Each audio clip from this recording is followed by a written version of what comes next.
Did your family have favorites? If so, were you the favorite or someone else?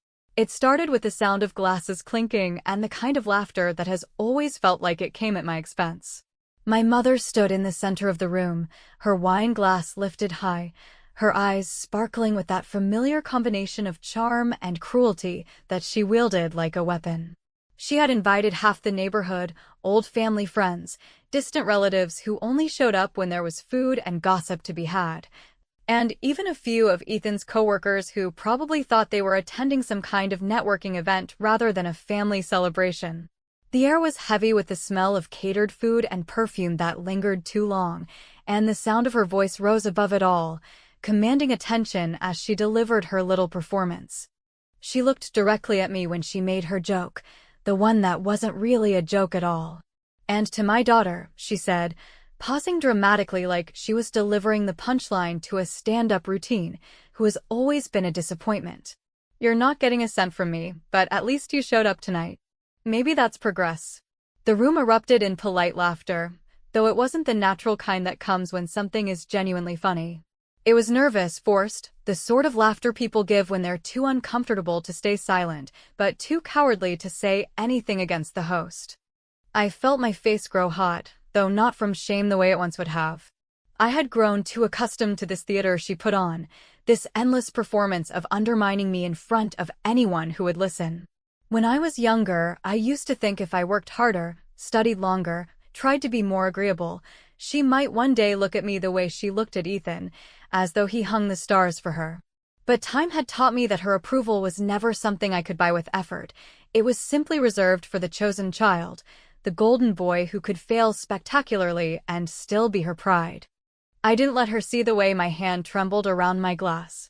Instead, I lifted it to my lips, let the bitter taste coat my tongue, and swallowed slowly before I replied. "That's fine," I said evenly, my voice carrying just enough to reach the ears of the people who were leaning in to catch the fallout. "I'm not here for money. I'm just here to celebrate and to tell you that I'm moving abroad for good." The shift in the room was immediate. The nervous laughter died off in a strangled silence, forks paused halfway to mouths, and all eyes swung back to me as though I had announced a death. My mother's smile faltered, just slightly, but for someone like her who thrived on control, the crack was unmistakable. She lowered her glass just enough that the amber liquid inside sloshed near the rim, and her lips tightened into something that was no longer amusement, but wasn't quite anger yet either. For a moment, no one said anything. Then, as if on cue, someone cleared their throat, trying to laugh again, but it didn't stick. The room was waiting, suspended in the kind of tension that makes your heart thud like a drum in your ears.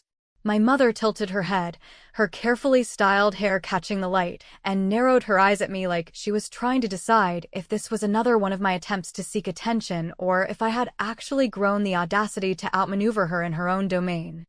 I could feel Ethan's stare boring into me from across the room, that practiced look of disbelief mixed with irritation, the same one he had used when I dared to call him out for borrowing money he never repaid. His jaw tightened, his hand resting possessively on the shoulder of his girlfriend, who shifted uncomfortably, clearly wishing she were anywhere but caught in the middle of this family drama. I met his gaze for a second, then looked away, deliberately casual, as though I had already left this place in my mind. My drink sat heavy in my hand, but I didn't let go of it. I needed the weight of it, the cool glass pressed against my palm, to remind myself I wasn't a child anymore waiting for permission to speak. I had spent years biting back words, swallowing anger, forcing myself into silence to keep the peace. Tonight, though, something inside me had snapped, and I realized peace had never been mine to keep. It had always been her peace, her stage, her rules. The silence stretched longer than was comfortable, the kind that makes people shift in their seats and glance at one another, looking for cues about how to respond. I didn't fill it. I wanted her to sit in it, to feel for once the weight of not being in control of the narrative. When she finally found her voice, it was softer than I expected, and that softness made it more dangerous.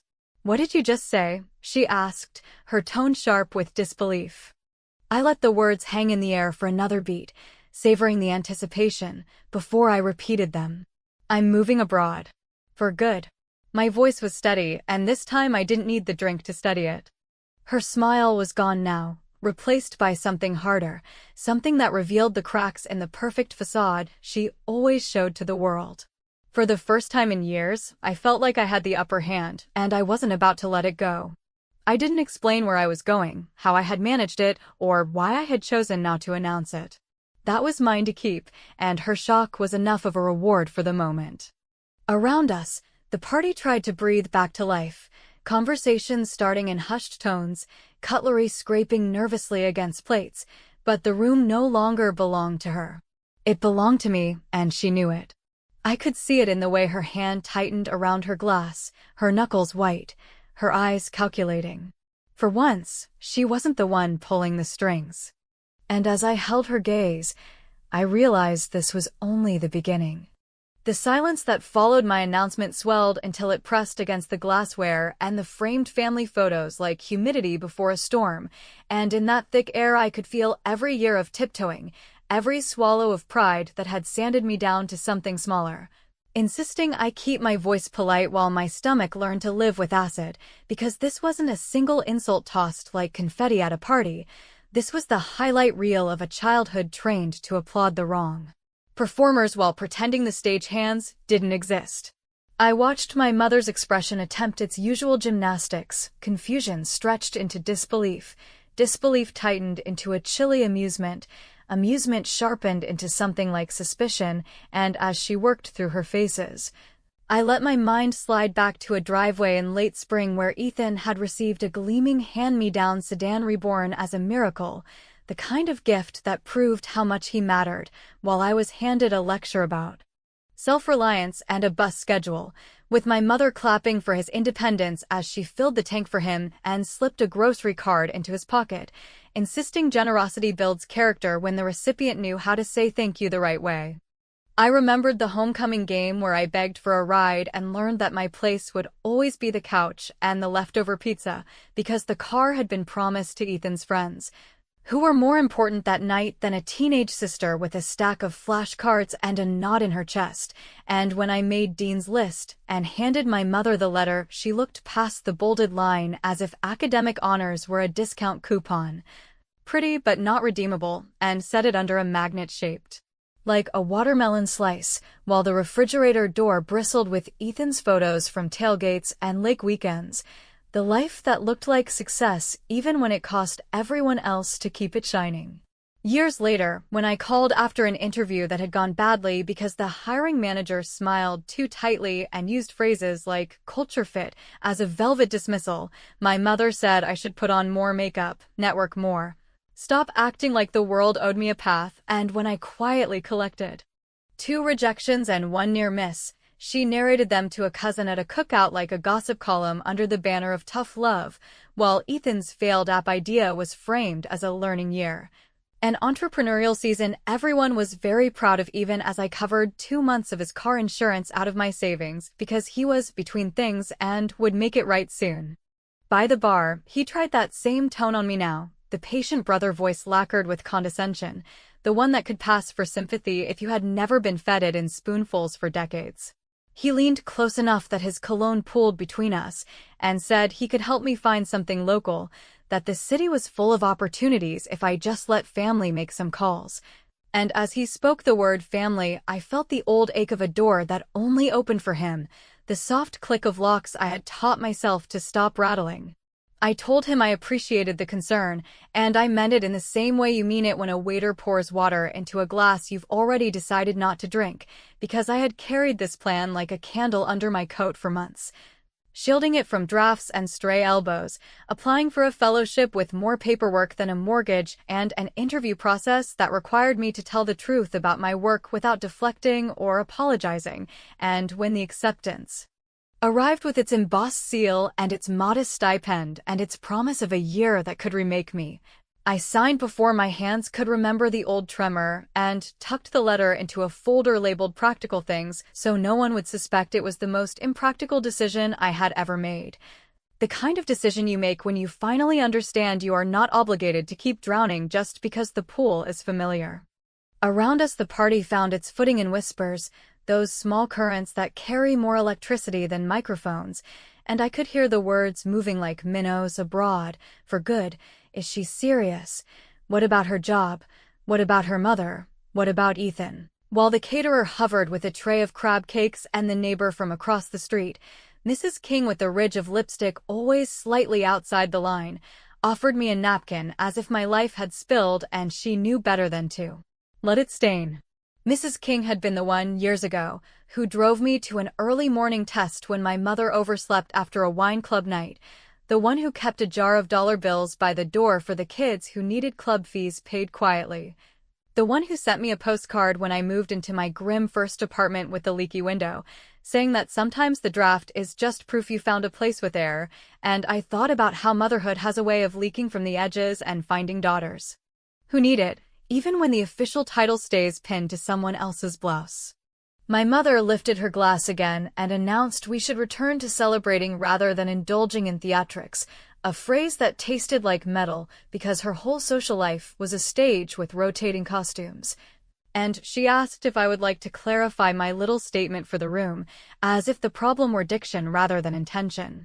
So I did, and I took the microphone from her as gently as one removes a match from a child's hand, and I said that I had accepted a fellowship overseas, and I would be leaving very soon, that I had already signed, that I was excited and terrified in exactly the right proportions, and that I wanted to thank the people who had been steady when the ground kept shifting. I turned from the crowd to the small table by the stairs where a vase of birthday peonies waited to crown my mother's second act of the evening, and I lifted the bouquet, not with malice, but with relief, and carried it past my mother's extended hand to Mrs. King, whose eyes widened as if I had handed her a secret rather than flowers, and I said into the microphone that this woman had driven me to tests and slipped me bus fare and never once made me feel like charity, and that tonight I wanted to toast the women who raise other women's daughters without a hashtag or an audience. The room made a sound I have only ever heard after a close baseball game when the home team loses by an inch, a collective inhale that curdled into awe and discomfort, and my mother's smile petrified into something brittle and expensive, the kind of expression you cannot repair with powder, while Ethan muttered a warning that sounded like a dare, asking whether I planned to make this a whole spectacle, whether I planned to dig up the past like an amateur archaeologist who didn't understand what bones do to the living. I let the microphone rest against my chest just long enough for the feedback to chirp like a small alarm. Then I said that celebrations ought to include gratitude where it's due, that I was done mislabeling the people who kept me upright, and as Mrs. King mouthed no, honey, really, you don't have to, and squeezed my hand with a pressure that steadied me more than the drink ever could. I placed the bouquet in her arms and lifted my glass toward the ceiling. The toast was short only in length, not in consequence, because I thanked kindness in front of the person who had always demanded it be aimed at her, and if that isn't revenge, then perhaps I have misunderstood the word all these years.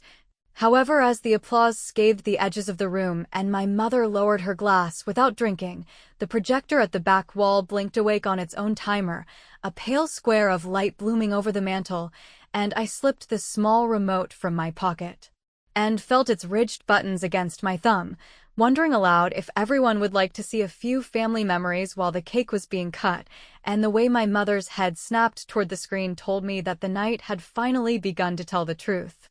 The first photo landed on the wall in a washed-out rectangle that made everyone blink, a summer snapshot with the brightness turned up too high and the smiles stretched just a little too wide, the kind of picture that would normally float past a room like a balloon.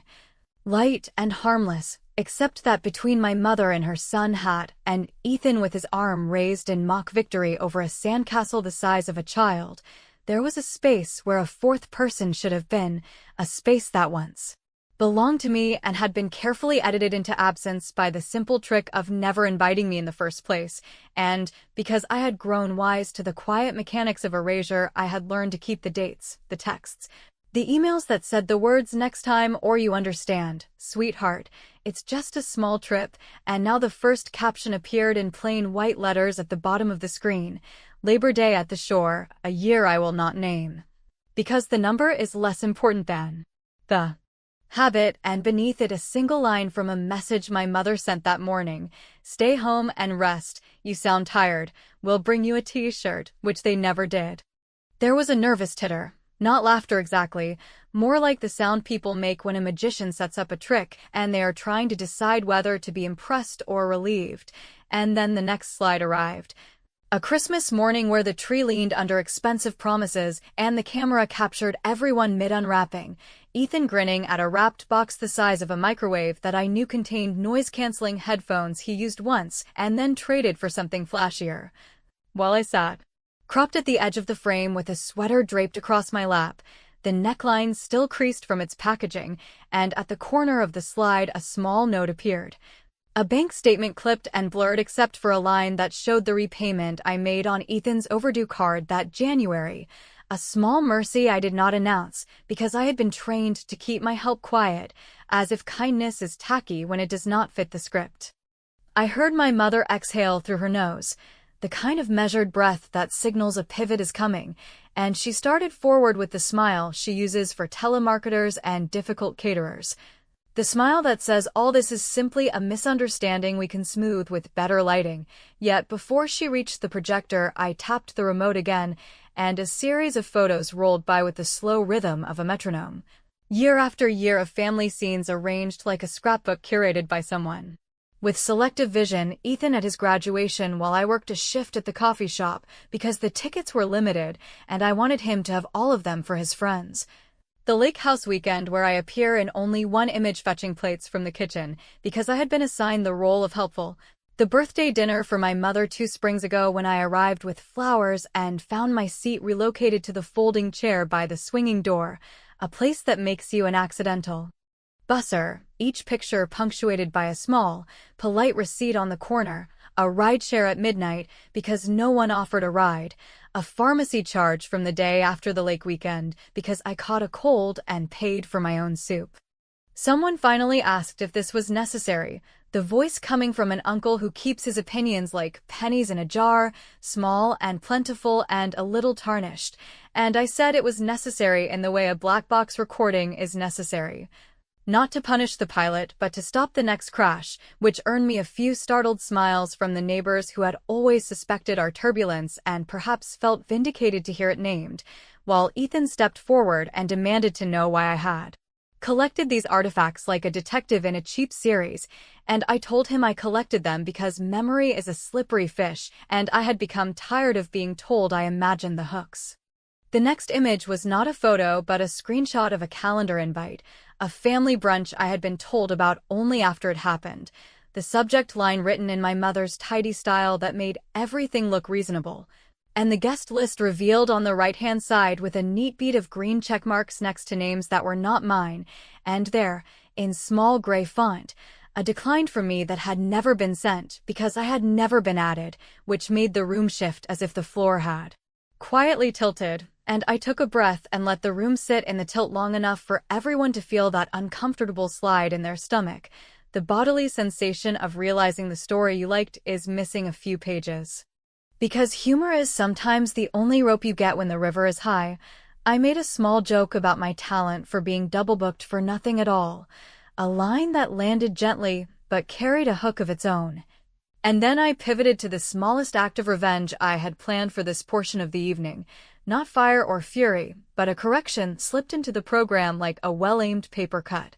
And I thanked my mother for teaching me how to organize events and maintain appearances, and I thanked the room for appreciating family unity, and I said that for the next few minutes we would celebrate what unity looks like when everyone is invited, then hit play on a short montage made from the photos Mrs. King had quietly sent me over the years. Candids where I am laughing without checking who is watching, blowing out a cupcake in her kitchen, holding a baby from the block while his mother takes a bathroom break, planting tomatoes along a fence in a borrowed pair of gloves too big for my hands. And the montage had a cheap royalty-free track under it that somehow made people's eyes sting, which felt like justice even if it was bargain-priced. When the music faded, I did not turn toward my mother, because you never look at the sun when it is collapsing, you look at the horizon to find your line. And I raised my glass and toasted the people who show up with casseroles and jumper cables and quiet rides at dawn, which earned applause that did not ask permission, and I could sense the evening loosening around the edges like a dress a size too tight. Yet before I could coast on the small relief, I heard my father's voice for the first time. That night, a low thread pulled from a sweater, saying in a tone that was almost a warning that perhaps this was enough and we should wrap it up, and when I finally looked at him, he wasn't looking at me but at the projector, his face pale in the reflected light. As if he recognized a slide I had not yet shown, and in that instant I understood there was something he feared I might reveal, something I had not known to look for until his eyes told me where the real secret lived. I let the projector rest on a calm black screen so the room could listen to its own breathing, because silence, when it belongs to everyone, turns into a mirror people cannot look away from. And in that quiet, I felt the old habit of apology try to surface like a reflex, a learned curtsy I no longer intended to perform. So instead, I lifted my glass and said I would like to toast my brother, the family legend who taught me more about resilience than any book, and I watched him soften because praise is the one currency he accepts without haggling, and only then did I click the remote and let the first document appear, a tidy little grid titled in a neutral font, informal ledger, with a column for borrowed, a column for returned, and a column left blank more often than not because generosity demands a receipt, but because forgetting has been the house specialty, and tonight I wanted everyone to see how much memory weighs when one person carries it for two. The dates marched down the page like small, polite truths, one summer when a ticket needed paying, one fall when a security deposit went sideways, one winter when a plan called a startup collapsed quietly and took his credit with it. And next to a handful of those lines there was my note, transfer completed, repayment promised, followed by long, clean nothing, which looked even emptier when set against photos from the same months where Ethan smiled at lake docks and rooftop bars as if happiness were a subscription box that arrived prepaid.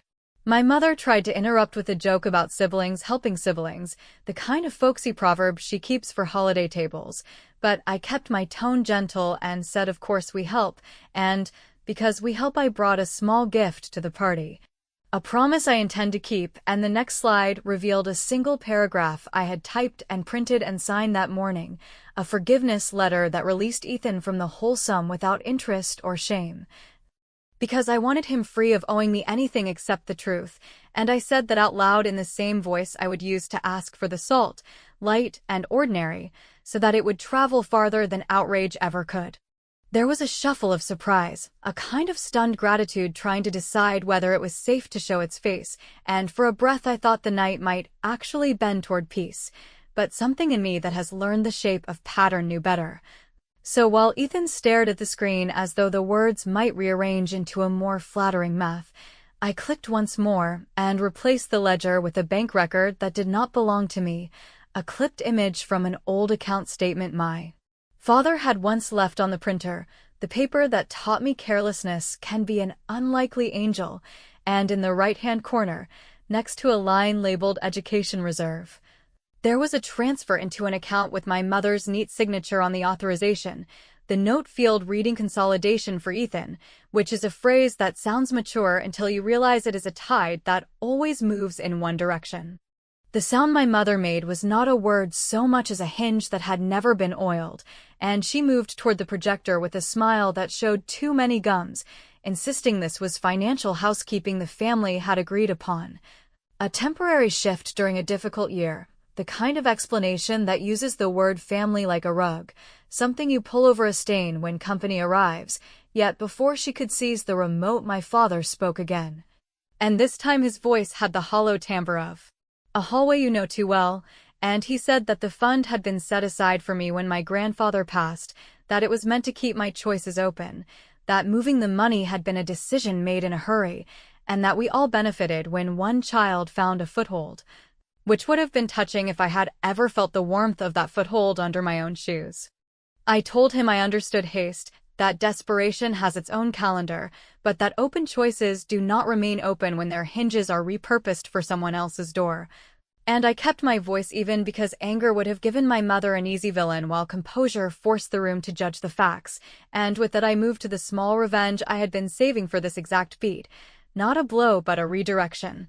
And I brought up the receipt from a transfer I had made earlier that afternoon to a neighborhood scholarship fund run by the church down the block, a modest endowment that matched the total of the forgiven loans, made in the name of Mrs. King and in honor of quiet helpers everywhere. And I explained that since I had been educated thoroughly in the economics of selective love, I wanted to convert that lesson into something other daughters could actually spend. The applause that followed was not wild, because this was not a movie where the villain realizes her error, and we all embrace in a cascade of confetti. It was steadier, almost embarrassed, the way people clap when a truth enters a room with its shoes on. And my mother's face arranged itself into outrage dressed as dignity while Ethan turned to me with eyes that asked for privacy, for discretion, for sisterly mercy, which might have worked if he had ever learned to ask for it before a bill came due.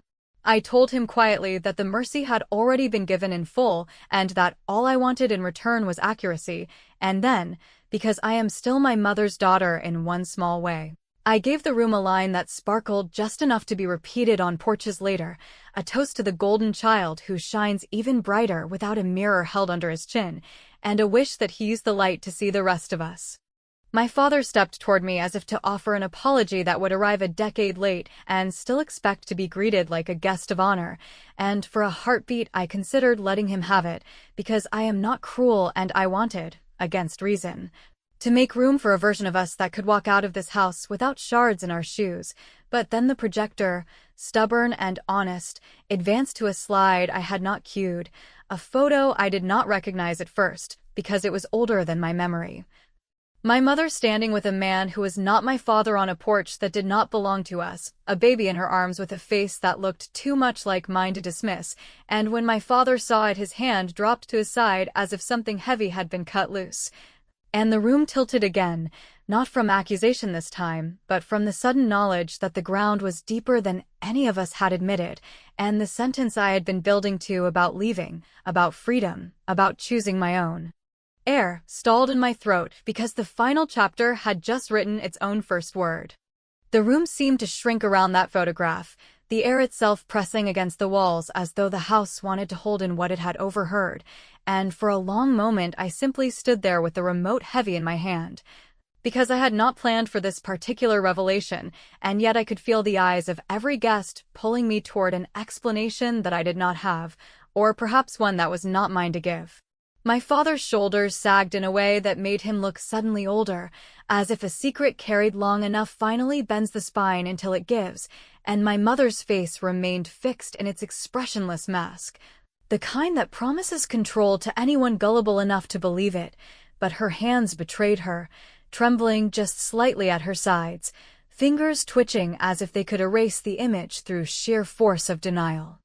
I decided not to rescue them from the silence, because silence can be as sharp as any blade when it is turned the right way, and instead I let the projector return to darkness while I lowered my glass, savoring the sensation that for once the weight of the story was not on my shoulders alone. When I finally spoke, I kept my words measured, almost soft, because the quieter the voice the more people lean in, and I said that families are built on stories, that some are chosen and some are imposed, and that tonight we had all been given the rare chance to hear one unedited. A ripple moved through the crowd like a gust of wind bending tall grass, and I could sense the guests recalculating their alliances, deciding whether they would carry tonight's gossip home as entertainment or as something heavier, something that stains. Ethan, always so quick to recover, tried to step into the breach, saying that enough was enough, that I was humiliating our parents, that dragging skeletons out of closets in front of neighbors was crueler than any slight I claimed to have suffered. But I met his words with a calm that startled even me, and I told him the only cruelty worse than truth spoken aloud is truth buried so deep that it rots everything above it. The line hit the room with the precision of a stone skipping perfectly across a still lake, each bounce another set of eyes darting from him to me to the shadows where my parents stood, and for the first time in years I felt the balance tilt away from him, as though the pedestal had been pulled from beneath his feet. My father came toward me then, Not quickly, but with the hesitation of a man who knows every step is an admission, and he leaned close enough that his voice was nearly a whisper when he said I had always been too much like him, too unwilling to settle for appearances, too ready to push back when silence was the safer choice, and that my mother had feared this stubborn streak from the beginning, because it threatened the neat version of family she had promised herself. His confession landed not as comfort, but as confirmation of everything I had suspected, and though it should have loosened something inside me, it only hardened my resolve that leaving was no longer an option but a necessity. I raised my glass one final time and announced to the room that I would be on a plane tomorrow, that my life was waiting beyond these walls, and that I wanted to leave them with a parting gift that cost me nothing but meant everything. From my bag, I pulled a plain envelope, unsealed, and placed it carefully on the table in front of my mother. I told her it contained records, not accusations, evidence of how much I had contributed over the years to keep Ethan afloat, quiet transfers made without fanfare. The kind of invisible work daughters are trained to perform while sons are applauded for existing. I told her she could read them when the house was empty, when no audience remained to applaud or pity, and that perhaps then she might realize the currency of disappointment spends both ways. The envelope sat there like a live wire, humming in the space between us, and I did not wait for her to touch it, because the gesture mattered more than the reaction. I turned, thanked the guests with a nod that was neither humble nor proud, simply final, and began to walk toward the door. Behind me I could hear the low murmur swell into 100 small questions, the scrape of chairs as people shifted in their discomfort, and faintly, like a thread unraveling in the dark, my mother's voice breaking in a tone I had never heard before, not anger, not authority, but something fragile and unfinished. I stepped outside into the night air, cooler than it had been in hours, and breathed it in as though I had been underwater for years. The streetlights glowed with their ordinary indifference, and somewhere down the block a dog barked, reminding me that the world had kept moving all along, waiting for me to catch up. I did not look back at the house, because some structures only stand when you keep feeding them, and I was finally ready to starve this one of my presence. Whether I truly boarded the plane tomorrow or whether the act of walking away was itself enough, I will not say. Because sometimes the most powerful revenge is not in the details of execution, but in the knowledge that you are capable of leaving when everyone has bet against it. What I knew as the night air cooled the heat in my chest was that the story of my family had ended for me in that room, and whatever story came next would be mine to tell, mine to shape, and mine alone.